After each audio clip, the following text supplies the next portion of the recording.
y todas, bienvenidos y bienvenidas a Nuestra Voz Existe. Nuevamente estoy con ustedes, yo soy Carmen Sara.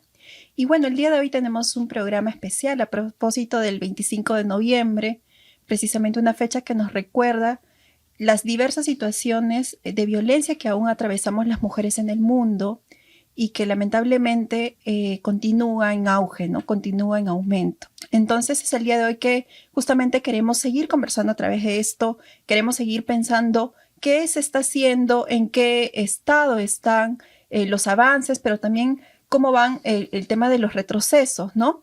Porque esto no ha sido una lucha lineal hacia adelante, sino también han habido retrocesos en relación a esto. Para ello tenemos a Cantu Madueño. Ella estudió Derecho y Ciencias Políticas y es responsable también del proyecto Juntas contra la COVID-19 de Flora Tristán. Y tenemos a Lisbeth Guillén, coordinadora del programa Poder y Políticas de Manuela Ramos. Bienvenidas. Muchas gracias. Listo. Bueno, quisiera que por favor empecemos quizás con precisamente lo que les venía mencionando en el inicio, ¿no?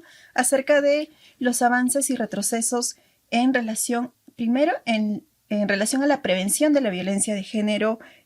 Tal vez ustedes creen que hay más campañas que se han venido impulsando desde los diferentes frentes, ¿no? No solamente desde lo gubernamental, sino también desde el frente de la ciudadanía, ¿no? La sociedad civil.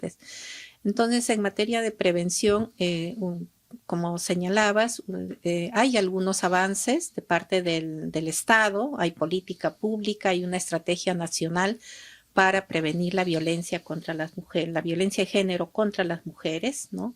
Y cuando decimos mujeres es en toda su extensión, ¿no? En toda su diversidad, tanto por edad, tanto por identidad, ¿no? Toda la diversidad de mujeres afrodescendientes, mujeres indígenas, mujeres con discapacidad, porque todos esos colectivos, todos esos grupos de mujeres afrontan violencia, pero con sus especificidades, ¿no? Entonces, hay una estrategia nacional que ya está aprobada, está vigente, esta política pública. Lo que falta es impulsarla de manera más efectiva, ¿no? De manera más efectiva, porque la lucha contra la violencia es multisectorial, ¿no? Y por supuesto implica a gente del gobierno, pero también sociedad civil, y necesitamos presupuesto, necesitamos articulación, una mejor articulación, y para eso es muy importante el funcionamiento de las instancias de concertación. Parece como que se hubiera visibilizado más y que hubieran más denuncias y que estuviera presente el Estado ante la desprotección de un caso de violencia. Y no creo equivocarme, Perú ha sido uno de los pioneros históricamente en temas de legislar temas de violencia desde el año 93 con la famosa ley de violencia familiar, y ahora actualmente tenemos la ley 30364, que ha sido un esfuerzo tremendo por parte de las mujeres y el movimiento feminista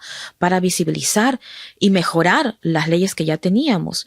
Creo que sí hemos avanzado, pero nada nos sirve una normativa que proteja, que visibilice, si no hay presupuesto, si no hay compromiso político, si no hay una transversalización completa acerca de la conciencia de la prevención de la violencia de género en todos sus aspectos.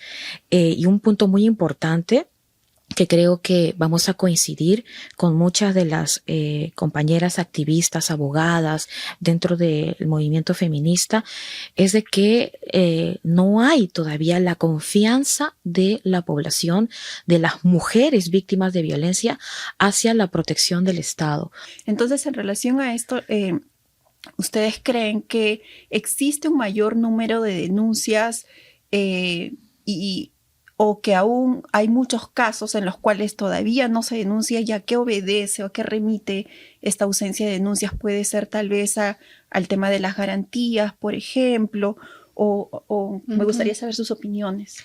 Hay más denuncias, ¿no? Se ha hecho más visible, digamos, y también la ruta que decimos, la ruta de atención, ¿no? Los servicios que están disponibles, pero pese a ello, de acuerdo también a las estadísticas que tenemos, la ENDES, por ejemplo, que es la Encuesta Nacional de Salud y Demografía, señala que del total de las víctimas que viven violencia, solo el 29% denuncia, acude a una institución, ¿no? Y la mayor parte de este 29% va a la comisaría, o sea, la puerta donde la puerta primera donde acceden para presentar la denuncia es la comisaría. Y ahí es entonces un tremendo reto de mejorar el servicio, ¿no? Que sea una respuesta oportuna con la debida diligencia, que no se revictimice a las personas que acuden a este servicio, que haya una atención, como digo, oportuna, que no se pida más requisitos de lo que pide la ley. Incluso para sentar la denuncia se señala que no es necesario en ese momento el DNI, sino lo puede aportar posteriormente la víctima, y tener la información completa de la ruta, dónde derivar también a la persona, ¿no? A un centro de salud mental comunitario, que también se están extendiendo estos servicios, y eso saludamos, ¿no? Que se haga más extensivo este servicio en la comunidad. Es necesario mejorar estos canales de información, de qué ruta seguir, a dónde acudir, ¿no? Bueno, un punto, para no ser repetitiva, pero creo que es importante también mencionarlo, de que si bien hay avances y se puede sentir la sensación como que las mujeres tienen más confianza como para ir a hacer las denuncias, el trato y la ruta para llegar hacia una comisaría, por ejemplo, el trato de los mismos operadores, en este caso de la comisaría, los que asesoran, el Poder Judicial, no son todavía satisfactorios para la población. Muy importante lo que acaba de decir la compañera, la revictimización es algo de todos los días, la estigmatización es algo que se ve, se siente, la sienten las mujeres con respecto a cuando toman la valentía de hacer las denuncias, ¿no? ¿Eso qué quiere decir? Quiere decir de que, como lo estábamos diciendo, pueden haber los protocolos, puedan haber las acciones conjuntas entre la policía, el Centro de Emergencia Mujer, pero falta una interiorización, una concientización acerca de la empatía, cómo tratar a las víctimas de violencia y lo más importante, que ellas sientan que van a llegar a sentencia, que esto no va a quedar impune. Creo que eso también se pone en juego, ¿no? De cómo existe como que la ley, pero finalmente no se termina como aplicando. Es de uno y otro lado, ¿no? La falta de información de parte de los servicios que tienen la obligación de dar la información y posibilitar lo que ya se les está canalizando en los protocolos, ¿no? En las normas vigentes. Y del otro lado también desde la misma población, desde la misma ciudadanía, apropiarse de todos estos derechos, ¿no? Y entonces ahí es donde trabajamos también las organizaciones feministas, organizaciones de mujeres, fortaleciendo ese conocimiento en los grupos de mujeres, en los colectivos, de que tienen estos derechos, ¿no? Y tanto si acompañan o si son ellas, por desgracia, las víctimas, para que exijan también el cumplimiento, ¿no? Sí, completamente. Creo que, por ejemplo, lo que mencionaste del kit de emergencia es uno de los temas que también nos compromete mucho a seguir luchando y visibilizando, ya que por la pandemia, por ejemplo, se restringió muchísimo el tema del kit de emergencia. Bueno, siempre ha sido así, pero sí. Terrible el impacto que ha tenido la pandemia en los derechos fundamentales de las mujeres, niñas y hasta adolescentes, en no darles la información y específicamente el acceso al kit de emergencia, porque muy bien podría estar informada esa compañera, esa mujer, esa adolescente que su derecho es tener el kit de emergencia, pero también por parte del Estado brindarle las facilidades para darles el kit de emergencia.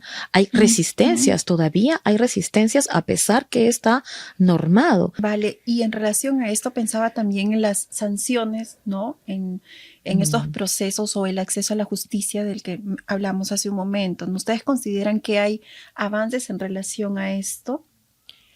Bueno, sí hay en lo normativo, hay bastantes avances, ¿no?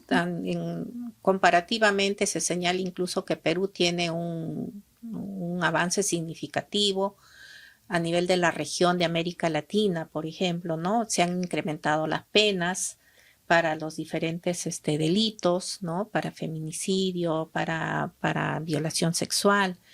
El asunto está en quienes aplican las normas, ¿no?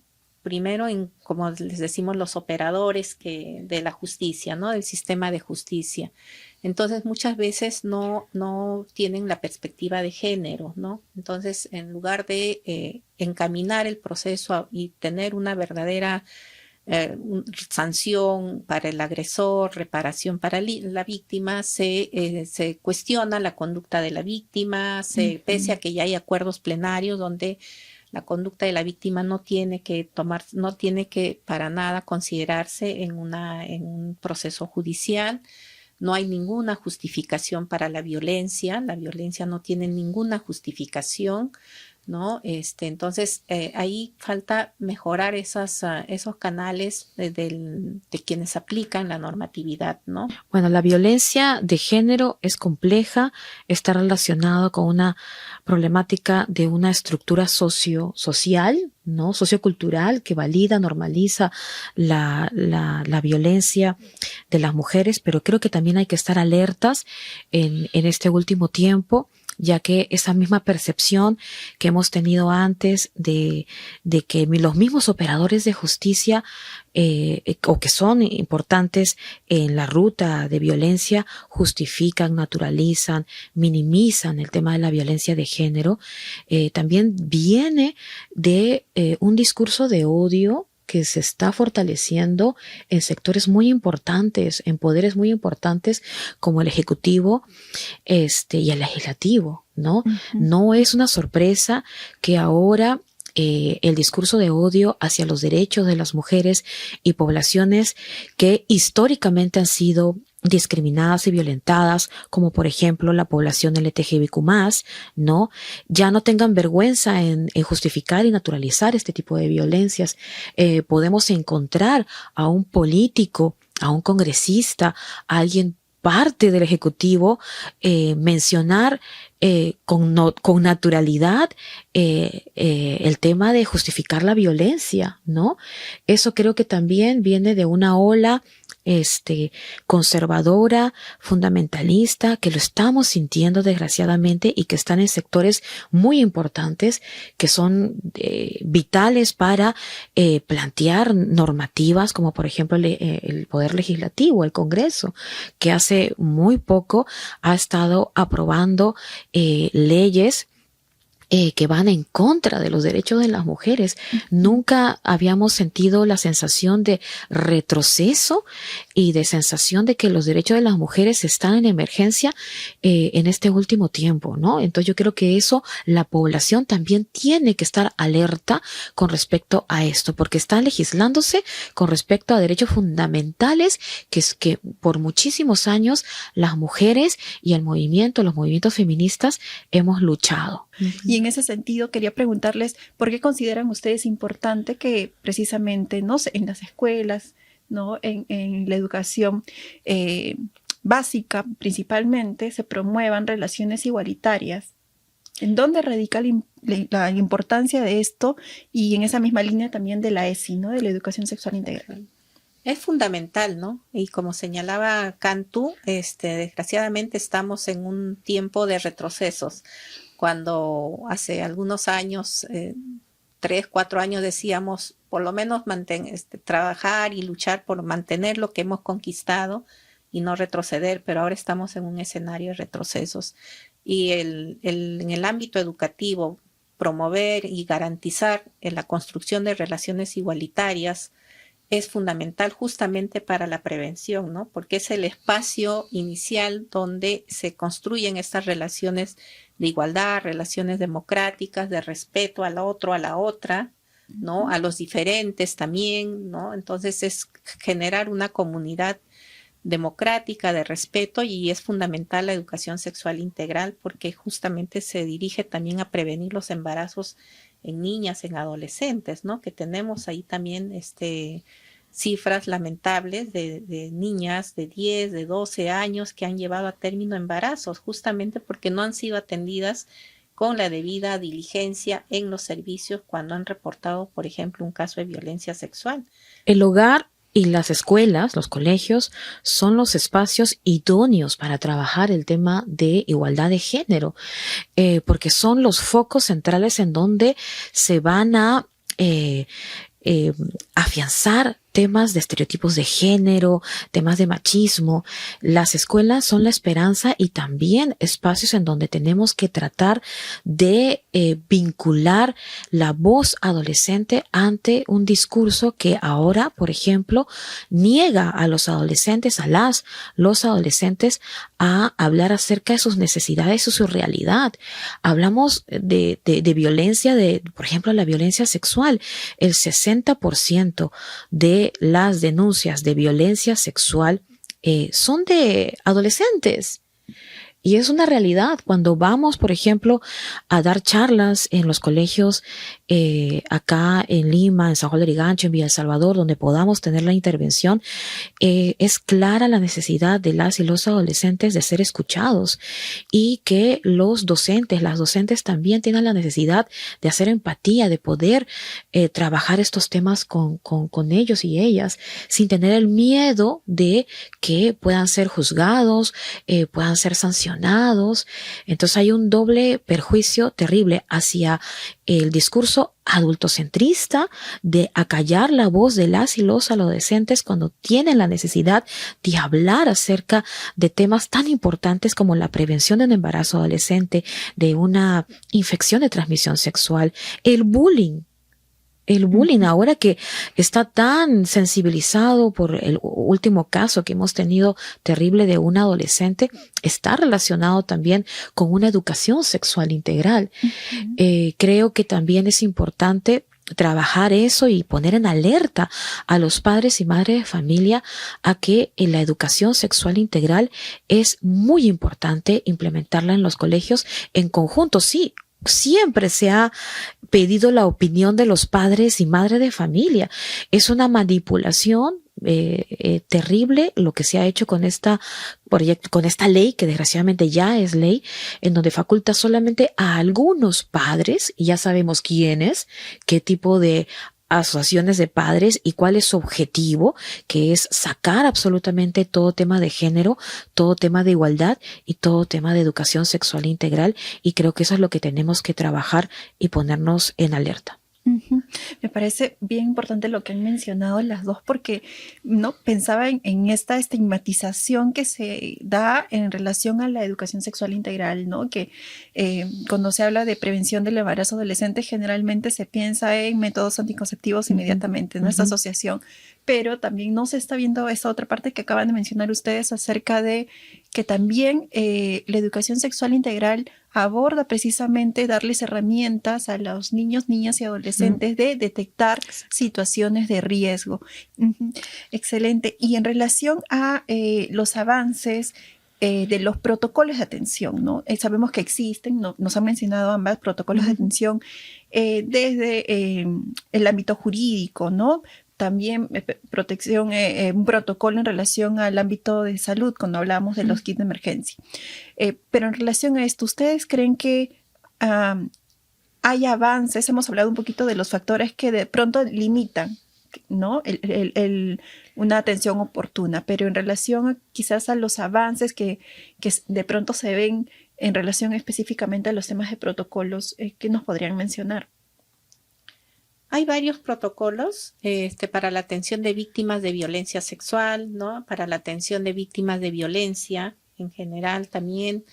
Y ahí es donde se señala la ruta, el trabajo conjunto multisectorial, para que no se, porque también en que interviene primero una entidad, luego la otra entidad, y le hace las mismas preguntas a la víctima, se está revictimizando, ¿no? Entonces, y más si son niñas y adolescentes. Entonces, tiene que haber una articulación de todas las instituciones que deben intervenir y en cada momento, ¿no? Entonces, los protocolos, por supuesto, pueden ser perfectibles, ¿no? Pero ya marcan una ruta para la atención, para la actuación de los servicios.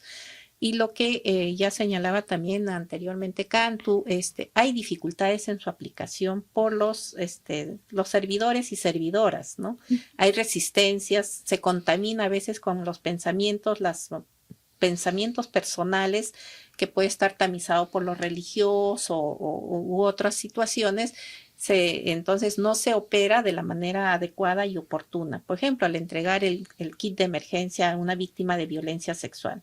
El kit de emergencia que tiene la anticoncepción oral de emergencia, que tiene el examen frente a VIH-Sida, ¿no? Hepatitis, todo eso tiene que desencadenar frente a una situación de violencia sexual, ¿no?